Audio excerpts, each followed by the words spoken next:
Uh, yeah, it was a great game. Kenny Pickett, that was the difference in the game, is the turnovers. I thought the Steelers were going to be able to force some turnovers on CJ Stroud.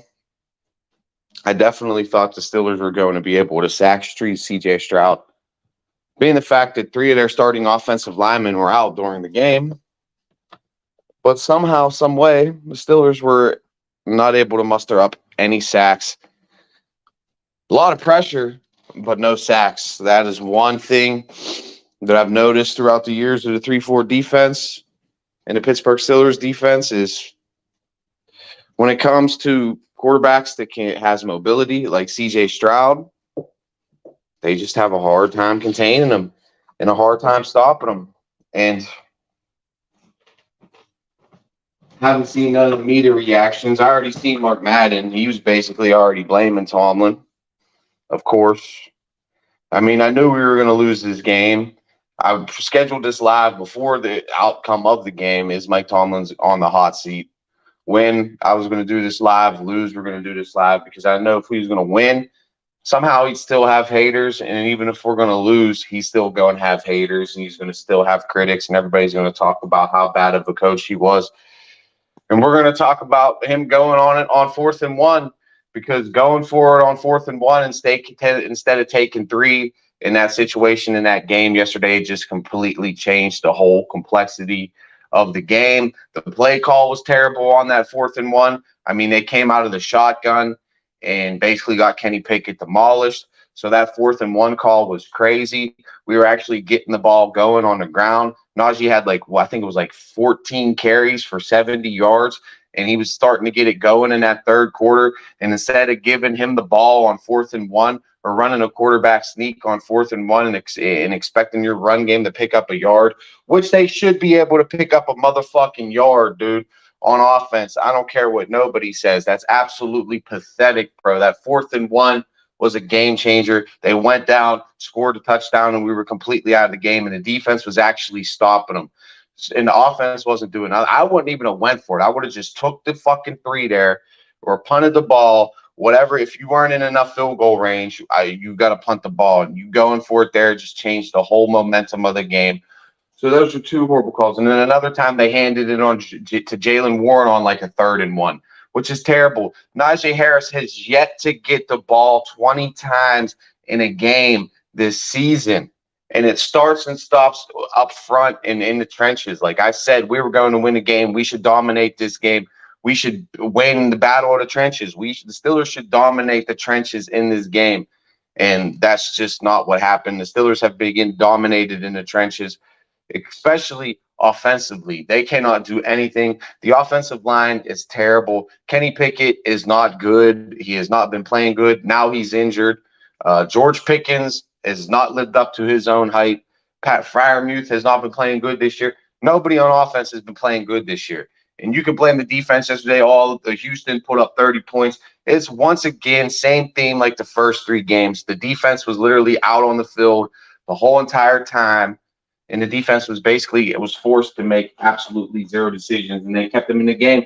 And the difference was the turnovers, the Pickett turnovers, and the Stroud not turning the ball over and possessing the ball. We can't even pick up first downs. The play calling's so bad.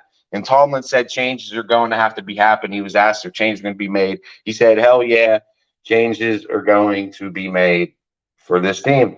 And it's got to start up front. And Broderick Jones has to be named an everyday starter at this point because the offensive line is the biggest issue on this team. And there's a lot of contracts on this team that need to be – we got to execute some of these contracts. Mason Cole is playing terrible, and he's making like $10 million a year. James Daniels is not playing well, hasn't played well. He's one of our highest graded guards. And Chooks, maybe them 2 stay, but them are 2 wildly overpaid offensive linemen. Mason Cole is an extremely overpaid offensive lineman. And that Samalo dude, I haven't really seen much out of him, but we paid him big money. So the type of money that the Steelers went out in free agency to try to patch up this offensive line. If anything, this offensive line has not lived up to the hype because Najee had 71 yards on the ground yesterday. And it's pathetic that we drafted a running back in the first round. And in 4 games this season, he is yet to touch the ball 20 times in a game. It's pathetic. It's insane. We're not utilizing the talent that we have on this roster. You have Jalen Warren in the game too much and Najee Harris. You're splitting too much time between them. Najee is a feature back, and he needs the ball 20 times in a game. Period. Point blank. There's zero excuses, and it's pathetic that we're not running the ball and trying to get him the ball. It's just sad, man. And it starts up front, and the offensive line's got to get better. So literally, James Daniels, that's $12 million. Chooks is like 15. Mason Cole, like literally, you can have for the type of money you're paying out these linemen, you should have like a Pro Bowl caliber play, at least from one of them, at least average play to a little bit above average, the type of money they're getting paid. And every game, week in and week out, they're getting bottom barrel, below barrel PFF grades. So you can sit there and say it's the play calling, which the play calling is not good. You can blame Kenny Pickett, which Kenny Pickett hasn't been good. You can say Najee Harris is a bust and all this shit. But when he's getting hit in the backfield every time, it's not on Najee Harris, bro.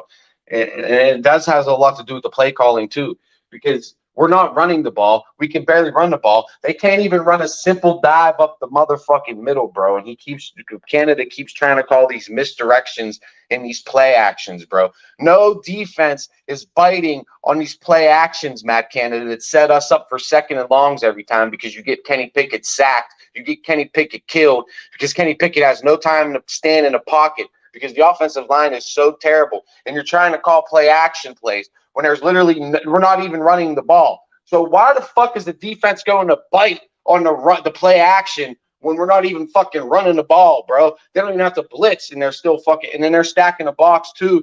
And Kenny, he's scared to take it over the top. That interception was terrible. I mean, it was a good read. It was a good throw. Calvin Austin had single coverage, and he just underthrew him, basically threw it right to the other team. And that was – the turnovers were the difference. Turnovers are the difference in every game. And Kenny just goes out there. He forces it. I won't even say if he forced it on that one, but like he's just he's. You would think Kenny Pickett could go through his reads better. Like he was supposed to be the most NFL ready quarterback. He's not going through his reads. He's not going through his progressions. He's not really taking shots downfield. So the defense just stacks the box, and he doesn't like change plays at the line. He's scared to change plays at the line. It seems like. He's like a deer in headlights out there. And this whole young offense is like a deer in headlights. Even that last 2-minute drive, they were like walking to the line. There's like no urgency. We're down 16-0, have 0 points, and there's like zero urgency from this offense to even want to fucking score the ball, bro. So after all that, and after how terrible we played and how horrible it is, and the doom and gloom, and the people putting Mike Tomlin on the hot seat and saying Najee's a bust and Pickett's a bust and all this shit, changes has to be made. And there's one simple, easy change that needs to be made, that it could be made right now, and that's Broderick Jones, the guy we drafted in the first round this year to be named a perennial starter, because he needs to start getting in-time game experience, and he needs to start learning the speed of the NFL game, and he needs to pan out for the Steelers offensive line, because there are so many contracts on this Steelers offensive line that might not be able to be handled right now, but definitely need to be handled in the offseason. Mason Cole is a guy that needs to be cut ASAP, AP. His contract's too much money. We need to get whatever we can get back for him, maybe trade him, but who's going to want that piece of junk, piece of garbage? Who knows? Maybe you get like a 6th round pick like we got for Kendrick Greens, whatever. But we got to get off that contract. I'd say get off every offensive line contract. Because there's a lot of people getting overpaid on this team to where the window is still open for the Pittsburgh Steelers. The Steelers are still a 500 team. The Steelers still have a wild card spot as it stands currently in the NFL. So if the season finished today, the Steelers are in the postseason. And we have a big division game coming up at home against the Baltimore Ravens. And everybody's going to say, well, after the way we played against Houston, we have no chance in the world. But this game We have Deontay Johnson possibly coming back for this game, who's our number one wide receiver. I'm not sure if he's coming back or not, but it's pretty much been the time frame. He's going to miss 3 to 4 weeks. It's been like 3 weeks going on 4 weeks. So he's either coming back in this game or probably next game. So, and I know he's been practicing and he's been getting a little bit of work in. So Deontay probably will be back for this division game. And the difference between C.J. Stroud and Lamar Jackson is there is no tape really on C.J. Stroud in the NFL outside of the 3 games that he played before he came into Pittsburgh. There's not much tape on the Houston offense. This is a really, really new young team that is just tore their team completely down and are rebuilding, and they're trying to establish a whole new identity. And obviously that identity is going to be built around C.J. Stroud in Houston in defense because they have a defensive coach in DeMarco Ryan, whatever his name is. But we're still in the playoffs.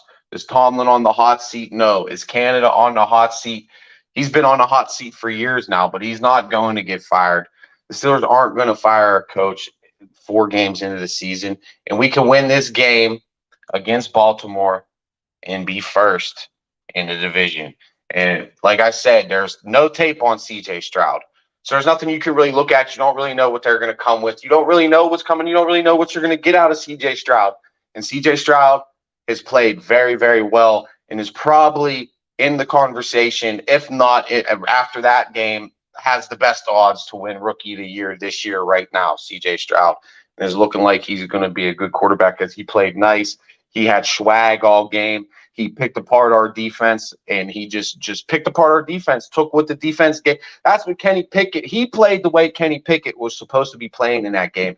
Just taking nice, easy dump-offs, nice little easy crosses over the middle, little dig routes. He just made nice little easy catches, and he has athletic ability to where he was able to extend, make plays. He didn't really run it, but like he just has like the mobility to extend, like an Aaron Rodgers, like a Russell Wilson, like a Steve Young, like a Joe Montana. He's like a West Coast type of quarterback. And that's kind of what they was running. It was a West Coast type of offense. I guess their OC came and learned and was schooled under Shanahan, who you might say he doesn't run a West Coast offense, but he runs that's what they do. They run a West Coast offense, a lot of short, intermediate passing routes that set up the run game, because the linebackers have to stay at home in zone coverage because you're attacking the middle. You're attacking the middle all the time with the passing game. So you can't really send no run blitzes. You can't really blitz your inside linebackers because you have to let them stay at home in coverage. And then you got to be able to run the ball. And I think that's a lot. That's a lot of what happened. Pittsburgh didn't really blitz as much. They kind of sent 4, and TJ and Alex Highsmith, as good as edge rushers as they are, they're not the fastest. 3-4 edge rushers are not the fast. They're more strong, big, physical type of guys. And he was able to get the edge on them and extend plays. So we had no film on really CJ, really had no idea, no plan against them. But the Steelers do have a plan against Lamar Jackson. The Steelers do have a ton of tape on Lamar Jackson and a ton of tape against this team to where we've dominated and completely made Lamar Jackson look silly. Like every time we play Lamar Jackson, the defense steps up and plays great, forces turnovers, and makes Lamar Jackson look stupid and basically win the game because we haven't had offense for the past 3 years. So any games we've been winning the past 3 years have been solely on defense and the offense having absolutely no life. And once again, against the Houston Texans, 31st rushing team in the league, we can't even put up – we only can put up 2 field goals against that team. We only can give our running back that we drafted in the first round the ball, 14 times in a game, who ran for 70 yards. So if you would have gave him the ball 20 times in that game like he should have, I would say even 25-plus times a game. But he should, at a bare minimum, should be getting 20 touches a game. He should have easily ran for 100 yards in that game if he would have touched it 20, 25 times. But no, instead, on a 4th and 1 on a 4th and 1, bro, which you should have just took the 3 points and never should have went for it on 4th and 1. That was a horrible decision, and the decision that changed literally the whole game. And I say it all the time that you don't go on it on 4th and 1. You don't do that. Go for 2.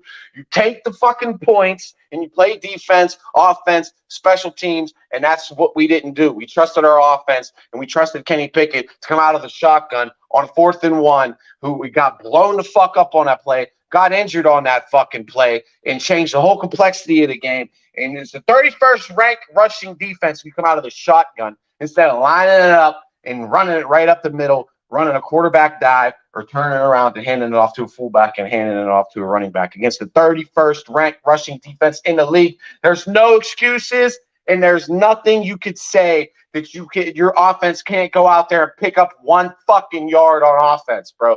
Especially how well the defense was playing and keeping you in that game. You got to get 1 yard. And to come out of the shotgun, that was just terrible, and it fucked the whole game, and it ruined the whole game, and it was that decision changed the whole game. And that's on coaching, and that's on Mike Tomlin, bro, because that's a horrible decision. Horrible, horrible, horrible decision. Horrible. It killed the game. Is he on the hot seat? No. Is he going to get fired? No. Is he going to get extended? Yes. Period, point blank. The NFL season is a marathon, not a sprint. It's like I said, CJ Stroud's going to get – I hope, pray to God, CJ Stroud doesn't get hurt in this game. What happened? Kenny Pickett got hurt in this motherfucking game. Could be out for the season. Could be an ACL. Could be a bruise. You don't know what the fuck it could be. Who else got hurt in that game? I think it was Pickett. A couple other guys got hurt in that game. A couple big injuries. So you never know. Nick Chubb is probably never going to be the same again. Lamar Jackson could get hurt next week. Najee Harris could get hurt next week. Joe Burrow could get hurt next week. Patrick Mahomes get hurt next week. NFL season is a marathon. It's not a sprint. And it looked very ugly, and it looked very bad. But the NFL is a week-to-week league. The Steelers went from 24th, beat the Raiders, up to 9th. Now we lose to Houston. Now we're back probably down to like 25th in the power rankings. So the NFL is so quick to flip, and the script so quick to flip in NFL. And I'm going to stand by my statement and what I said when I said the Pittsburgh Steelers are going to be a statement that football, I ended the video saying football is a team game. You need all 55 men on that roster to step up to win and be a good organization and a winning franchise. You need all 55 men to step up on a roster. So it's not all about, going out there like fucking Caltert said, we could trade TJ Watt, 4 first-round picks and all this shit for Caleb Williams. Well, that's what Cleveland did to get Deshaun Watson, and Cleveland's completely trash, all right? And Houston got all those first-round picks and all that shit for one player, and now it looks like Houston's got a good foundation to build upon and grow and be a great team for decades. Now it looks like Cleveland is set back for decades because they laid a complete egg against Tennessee. Cincinnati lost, and the Ravens dominated against Cleveland. So, I mean, this division's really wide open. We beat Baltimore next week. We still control their own destiny. And their destiny is to beat Baltimore, which, like I said, we don't have no tape on CJ, but there's a lot of tape out there on Lamar Jackson and the Steelers defense. There's a lot of tape out there that the Steelers defense owns and has Lamar Jackson's number. And the Ravens are dealing with a ton of injuries right now, or have been. Maybe they might be healing up now, man. You know what I mean? Some of their wide receivers, they had a lot of injuries to the wide receiving core, this and that. So we'll see how this game plays out. I got to really look into the injury reports for the Ravens. I don't know who's still all injured for them or not. But there's bad play calling, bad offensive line play, bad quarterback play, and even bad defense, because the defense was letting them run the ball early in the game and the time of possession. But CJ was just taking what the defense was giving them. And, I mean, they were bending a little bit, but they weren't breaking until the fourth quarter. And then they finally collapsed. Desmond Ritter, Stroud drove him down the field after that horrible 4th and 1. Pretty much put us out of the game. And then Mitch came in, threw an interception. And then, boom, they came in, threw a big play down the field. And that just – it was the turnovers. Turnovers kill you in the game. And with this defense, even though we didn't force any turnovers in that game and the defense didn't go out there and score points like they did against Cleveland and score points like they did against Raiders, any given Sunday, this defense can go out there and get 3-4 turnovers and get 5, 6, 7 sacks, because this defense, I don't care if they gave up 30. The defense is still great. It's still one of the best in the league. This offense just needs to have some kind of life. You need to have defense, offense, special teams. Right now, the Steelers are only getting offense. Or they're only getting defense and special teams and absolutely zero offense. And The first change that needs to be made is Broderick Jones, like I said, needs to be made a starter on a day-to-day basis, and something needs to happen up front. We need to get more physical up front. We need to start establishing a run game and maybe even loosen it up a little bit. Like I even said, maybe we're telling them we're running the ball. They know we're running it up the middle, so we got to just loosen it up. If Kenny ain't hurt for a long time, just let him go out there and fucking throw the ball and take his lumps this year. Because, I mean, am I going to say Kenny's a bust? No. Yeah, I mean, he needs a lot of help in front of him, but he's been making bad throws, bad reads, and bad decisions. And, that's another thing the Steelers need to do is Mitchell Trubisky. I'd rather have Mason Rudolph as the backup quarterback right now than Mitchell Trubisky making $12, $13 million. So you're talking about, like I said earlier in the video, Mason Cole's trash, getting paid way too much money. Samola, I don't know. I'm not going to sit here and say he's trash and all trash yet. We're going to give him a whole season to really judge the Samola contract. But Mason Cole contract, not good. Daniels contract, not good. Chute contract, not good.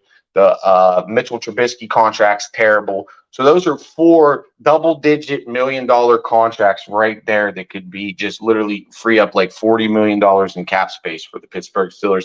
We have a ton of draft capital. We still got Najee on contract. We still got Pickens on contract. We got Deontay locked down. We still got Calvin Austin locked down. We got Highsmith, TJ, Minka locked up on defense. The Patrick Peterson contract might be looking pretty bad right now. We could get rid of him in the offseason. But there's some bad contracts, and there's a lot of moves that the Steelers can make in this offseason to help beef up the front offensively, because the defense really got all the core pieces locked up and locked down.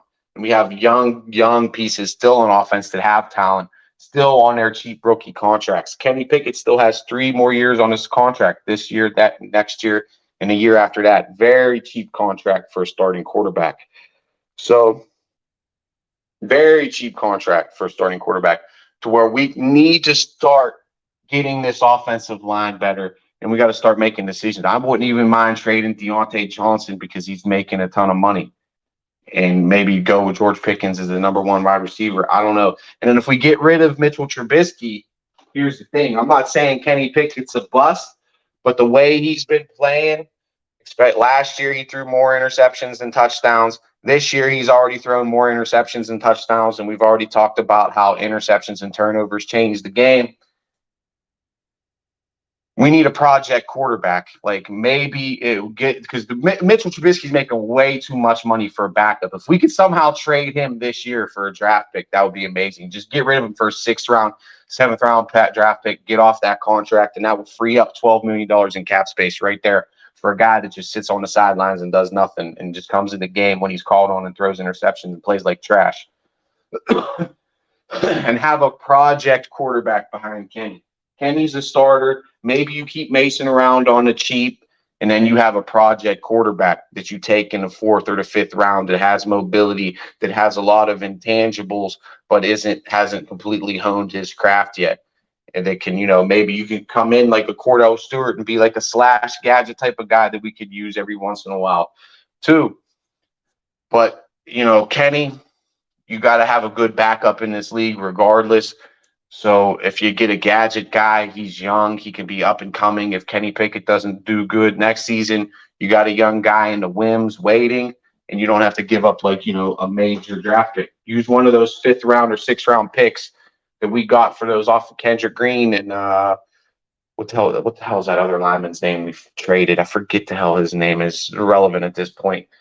But we got like 2 late round picks. Get like a fast type of project quarterback in the late rounds to be back Mason and then him. You have 3 quarterbacks that you can carry on the roster and see how his development goes along.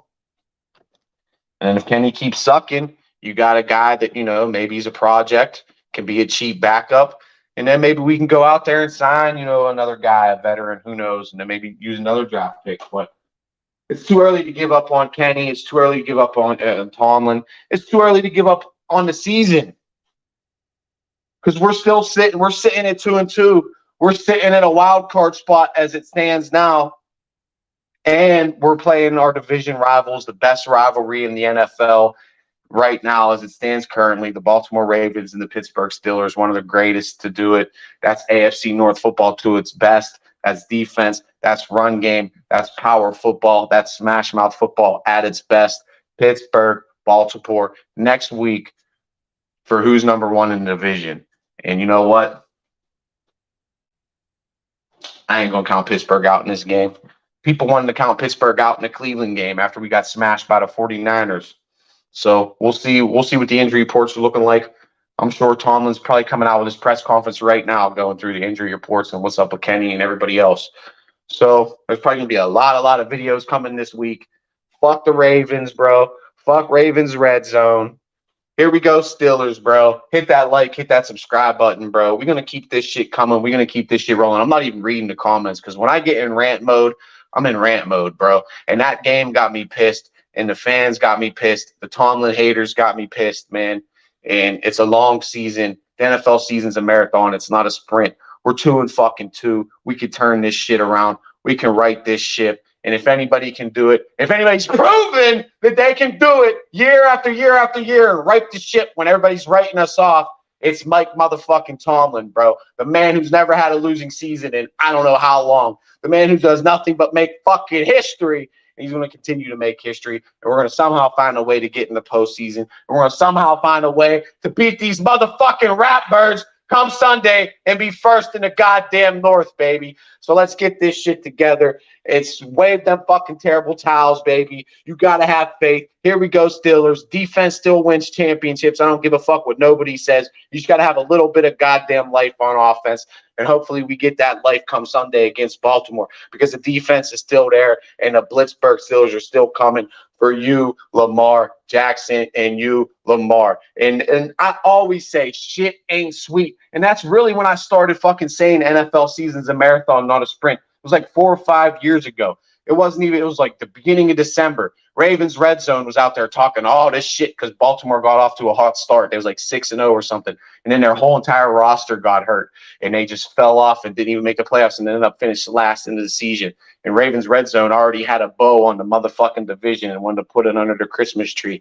Like the Ravens were going to win the division. Like they had it locked. And the season wasn't even halfway over. Was talking all that shit on Pittsburgh, and we ended up coming back and making the playoffs. So remember, it's never fucking sweet when you play Pittsburgh. It's never fucking sweet when Pittsburgh and Baltimore play, and it definitely ain't going to be sweet come Sunday because it's going to be physical. It's going to be AFC North football, and we're going to see a completely different Pittsburgh Steelers team come Sunday than we've seen this week, which was terrible, and things got to be made. Changes do got to be made, but they need to be made gradually. And they need to be made smart because there's a lot of bad contracts on this team that can get situated. And, you know, it'll be next season. This season was not supposed to be the season anyway. So we're learning who we are on offense. We're learning what we got on offense. And we know who we have. We know the great talent we have on this team. And there is talent on this team. And there's weaknesses on this team. And the weaknesses, obviously, maybe things they can do is trade for an offensive lineman. Maybe trade a Mitchell Trubisky, some other offensive linemen, and some of those, draft picks that you accumulated to get yourself a better offensive lineman. So those are changes that can be made. Put Broderick Jones out there, everyday starter, shop for an offensive lineman, and I say get off that Mitchell Trubisky contract, ASAP. So there's a lot of contracts that Steelers can get off of in the offseason. Obviously, finding a new offensive coordinator is going to be priority number one. I mean, I'm not going to sit here and defend Canada. I'm just saying you don't fire a coach in the middle of a season. You either do it at the end of the season. That's when you do it. At the end of the season is the type of those type of personnel decisions you make. Unless like he's a rapist or does something fucking crazy and you have no other choice but to fire the guy. But we went with him. We had Kenny learn off his system, his rookie season. We went forward with him the whole offseason, the whole preseason training camp, etc., learning the Canada offense. So to just bring in a whole new OC and expect the whole offense, this young offense that looks like a deer in headlights that don't even know what they're doing, can't even run a 2-minute drive to begin with, learn a whole entire new offense on the fly is just you can't do that. You can't do it. You can't do it. They should have fired him in the offseason. If they were going to do it, that's when they should have did it, and they didn't do it. So now we're riding this ship, bro. You can say it till you're blue in the face, Matt Canada, Matt Canada, Matt Canada. But we're riding that shit, and that's just how the Pittsburgh Steelers are going to do it. All right, and we can make changes up front. We can make some personnel decisions to make this team better. You can get Patrick Peterson out of the game, who's getting smoked week in and week out, and get Joey Porter, who's having great fucking production every time he's in the game, and he's getting limited to reps because he's a rookie. Now it's time to take the training wheels off these young, talented rookies that we drafted: Broderick Jones, Joey Porter. It's time to take the fucking training wheels off and see what we got with these young guys. And what a better fucking there isn't a better opportunity to see what they got against the Baltimore motherfucking Ravens. Now isn't there? So make sure you hit the like, make sure you hit the subscribe button. Let's think how long I've been going for. 30 minutes. We're gonna end it. I guess I'll read the comments now. We'll see what y'all been saying. Coach Yinzer. Ben Johnson has head coach next season. Tomlin is done. Bring in Todd Haley as offensive assistant with Mike Munchak as an O-line coach. Mike Tomlin's not going anywhere. Mike Tomlin's going to get extended. I hate to say it to you, Steel City Dynasty, but Mike Tomlin is a great coach. He's not going anywhere. The Rooney's already pretty much addressed it and said they're going to pay Mike Tomlin. Ben Johnson can play ball. Go look at his offensive scheming. I never even heard of him. Kenny was reportedly walking without a knee brace today. He should be. How about Tomlin's contract? He makes $12 million a season. For what? He needs to be replaced by Ben Johnson. Mike Tomlin, I don't think he makes 12. I think it's like 10, something like that. He makes 10. And if you look at the other coaches, what they make, Tomlin's right there with the best. His resume stacks right there with the best coaches in the league. Period. If you're just going to put it in a number context, bro, there isn't any more successful coaches than Mike Tomlin, dude. So now we're going to get on this stick because I did make this about Mike Tomlin. It wasn't really about Mike Tomlin. I just knew win or lose, the fan base is just going to be calling for this dude's head. Even though we're sitting in a wild card spot right now. If the season ended today, we'd be fucking, in the playoffs. But, there's still going to be ignorant motherfuckers in this fan base calling for this dude's head. It was a terrible performance, but we still got 13 games to go left in this motherfucking season, bro. 13 games left to go. Realistically, we could still finish this season 15-2. Are we going to finish the season 15-2? No. But realistically, we can. Should we beat the Houston Texans? Absolutely, we should have beat the Houston Texans. But like I said, there's really no tape out there on C.J. Stroud for you to plan and for you to scheme against. That's the tough part about it. Maybe that's why Kenny got hot so much in the last 4 or 5 games of the season. Nobody really knew what you were going to get with Kenny Pickett. Now that there's the tape, they see that he really doesn't have arm strength. He's really scared to take shots down the field, and defenses for the past 4 weeks have not been able to. They are not scared to stack the box on us. They're fully and willingly just stacking 8 men in the box every time and just saying, Kenny Pickett, go out there and beat us. And we don't have he has no time in the pocket, and Najee has no holes to run. So the biggest issue to me is not Matt Canada. It's not Najee Harris. It's not, the play calling is bad and Pickett's making bad decisions, and Najee, sometimes isn't hitting a hole, and maybe there is other holes that he could hit. But he's getting hit a majority of the time in the backfield. And the majority of the time, Kenny Pickett doesn't have any time at all to stand in the pocket and throw the ball. So you really can't get anything going when up front you're getting beat so bad. And up front is the guys that we're paying the majority of the salary cap to. Kenny's on a rookie cheap-ass deal. Najee, he got a first-round deal. It's a pretty lucrative deal for a rookie contract. It's like $5 million. That's a lot for a rookie contract. But in the grand scheme of things, it's a really cheap contract. George Pickens on a rookie contract. Pat Freiermuth on a rookie contract. Like, all the talented players on this offense are on cheap rookie contracts right now. And the worst of the worst are making the majority of the money. Mason Cole, James Daniel, Chuks Okafor. These are 2 double-digit million-dollar contracts. 12, it's like 10, 12, and like 17 million. I'm not sure the exact figures, but it's right around there, in there. And they're playing way too bad to be getting paid that much money. And those are the biggest changes that need to be made, and changes need to be made up front. We bought into the hype. The Steelers fans, I bought into the hype. We all bought into the hype of this offensive line in the offseason. We got Samolo. We've been putting all this money to the offensive line. Now we actually have an offensive line in front of Najee, blah, blah, blah. But the offensive line has not lived up to the motherfucking hype. It just hasn't. It just hasn't. Defenses don't win championships anymore. Defenses won literally. This is the whole point, bro. Like, dude, what do you mean, dude? If you literally look at the past 20 years, dude, you literally these Tomlin haters, you Tomlin haters are like Colin Cowherd, echo chamber retards. The people that hate on Tomlin literally echo word for word exactly what Mark Madden writes, like word for word. Like, you have no creative thought. You do no research. You read an article in a Trib, or you listen to what Cowherd says on the fucking TV, and you think that that's true, that defenses don't win championships, that somehow you should trade your whole roster for one player. That makes a great organization.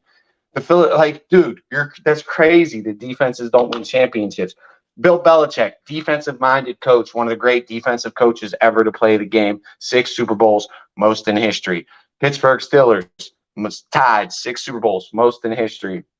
All defensive teams. And literally, if you go back the last 20 years, all those teams had good defenses, bro. What, Patrick Mahomes is the exception to the rule? Okay.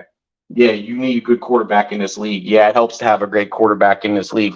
But if you pay your quarterback $50 million and he goes down and he gets hurt, your season's over. That's why the NFL season's a marathon. It's not a sprint. And that goes with every team in the league. I mean, you got to pay defensive players big money. You got to pay wide receivers big money.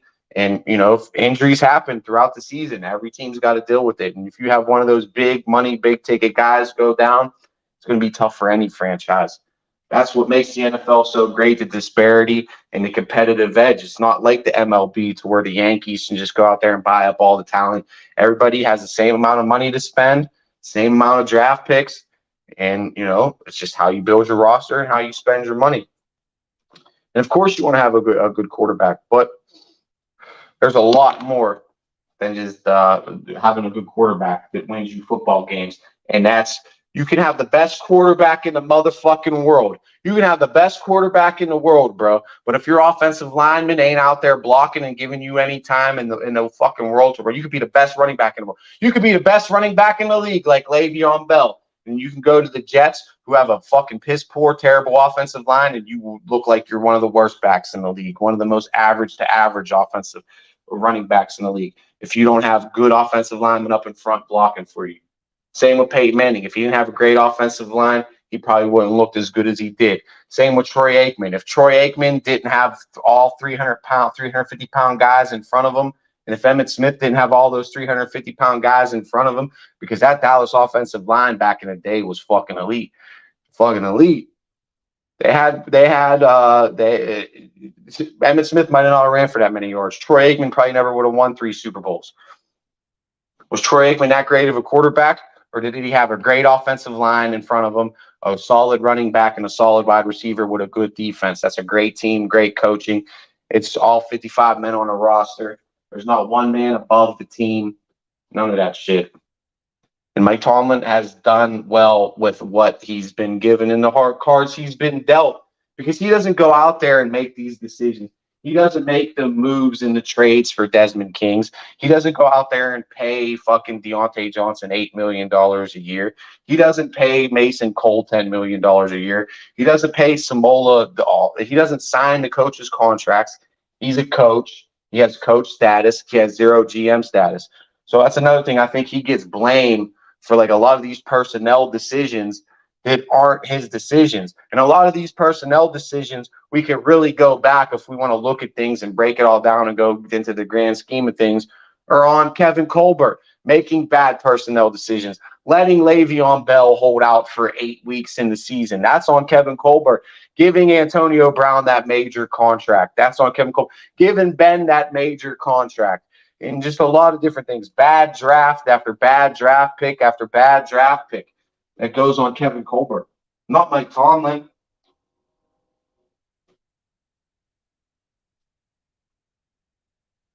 I'm sure he has input in those decisions, but at the end of the day, he's not the one making those decisions. He's a coach. And he was even asked about, would you like to have GM status? And he's like, no, that's not my department. I'm more of a hands-on type of guy, and I feel comfortable in that role, being a hands-on type of guy. He doesn't even want to be in upper management. He's a coach, and he accepts his role as a coach, and he loves the challenge and wants to take on that role as a coach. He doesn't want Bill Belichick, Andy Reid status.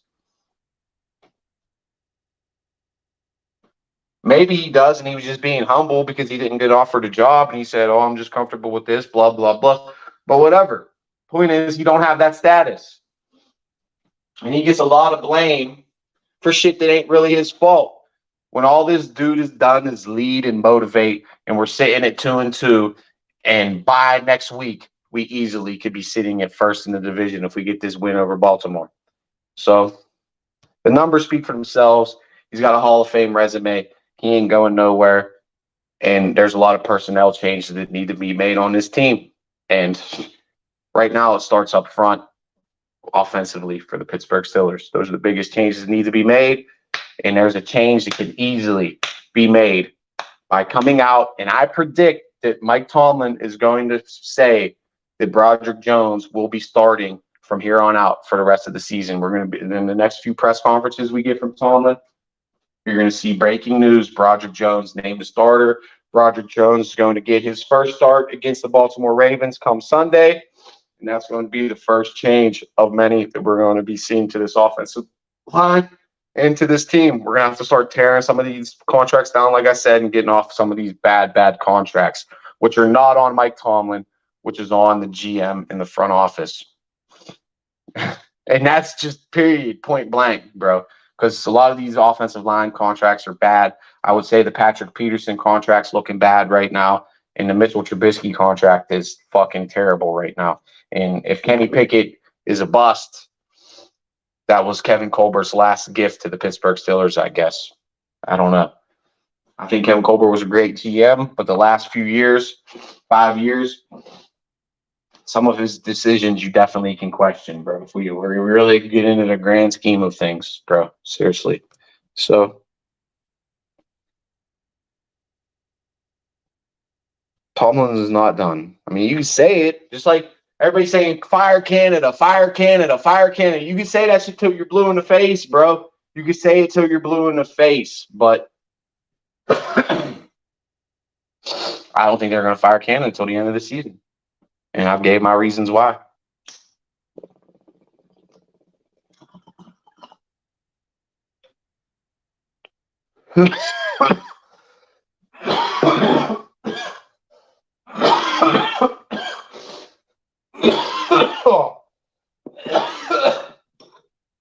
Make sure everybody you hit the like button. Go back on my other videos, hit the like button, hit the subscribe button, hit the share button. Do what you can to let people know I'm out here doing these lives, talking about the Steelers every day.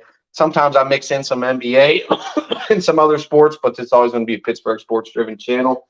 Steelers-driven channel, number one, above all else. I'm definitely going to be coming with a lot of videos this week. It's Ravens week, so we're going to see. I had to get my thoughts and my feelings out on this game and go on this live rant for about, 45 minutes now. So,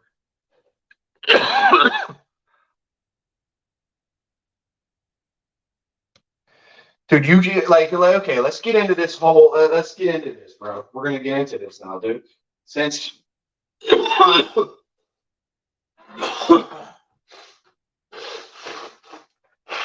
give me a minute, bro. I've been talking nonstop for 45 minutes, so I need a little break. All right. You tell the truth. He doesn't even know who Ben Johnson is. Yeah, exactly. I don't know who Ben Johnson. Who's Ben Johnson? Some fucking scrub that nobody's ever heard of from college. Some OC. Some fucking guru OC. What happened to that guru OC, Kevin Stefanski, who's been getting hyped up for the past 5 years? What has he been doing in Cleveland? Nothing. What's going on with Kyle Shanahan? This guy that gets all this fucking hype in the world, Kyle Shanahan. how great Kyle Shanahan is. He's an offensive guru. This is what you need to win in the league. Offensive gurus. He's not an offensive guru. Like, these people make like these coaches out to be some kind of geniuses or offensive gurus. All these motherfuckers come from a West Coast offense tree, bro. That's dude. It's nothing new. This is nothing ingenious. This is nothing revolutionary. Bill Walsh pulled this shit out in the fucking 80s, bro. This is a West Coast. Adam LaFleur, Green Bay, runs a West Coast offense. These are all West Coast offenses, bro. That's what it is. It's, dude, people have been running, and Super Bowl caliber teams have been running that West Coast offense since the 49ers in the 80s when they won 5, bro. Literally, in league and teams, and so many coaches have came from that West Coast offense tree. It's unbelievable. Unbelievable. That's all it is a West Coast offense. It. And Tomlin's a defensive coach. And how many Super Bowls does Kyle Shanahan have? 0. How many does LaFleur have? 0. How many does Kevin Stefanski have? 0. 0, 0, 0, 0, 0. Tomlin was the youngest coach ever in the history of the league to win a Super Bowl. Tomlin has never had a losing season in the history of his career.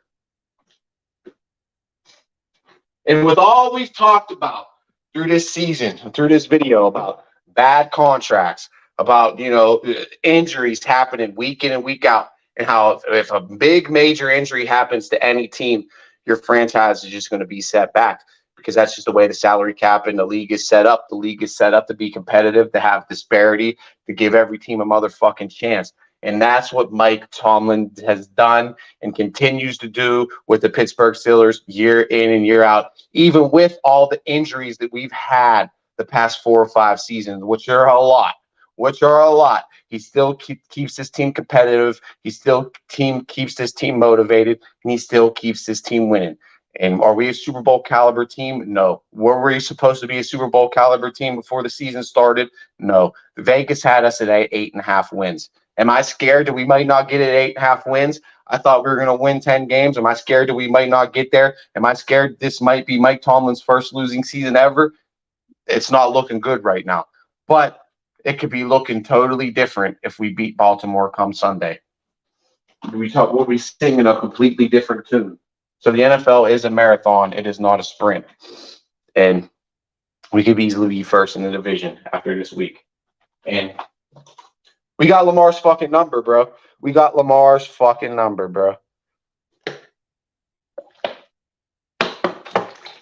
I ain't going to sit here and say, just because we laid an egg against Houston, we got no shot against Baltimore.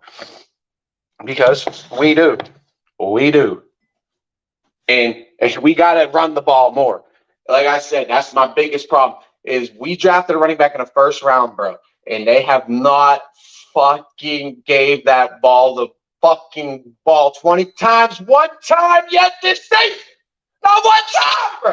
Have you let that man touch it 20 times? And if you would have gave him the ball 20 times, if you would have gave him the ball on 4th and 1 instead of putting Kenny Pickett out there in a shotgun and getting him hurt and getting him injured and fucking sacking it and letting Houston go down there and fucking score, we probably would have picked up that first down. We probably would have won the fucking game, and he probably would have had over 100 yards. But no, instead, they decided to come out of the shotgun on 4th and 1 and blow up the whole fucking game, and that decision changed the whole fucking game. And yes, that is on coaching, and he deserves to be criticized for that, and that is horrible.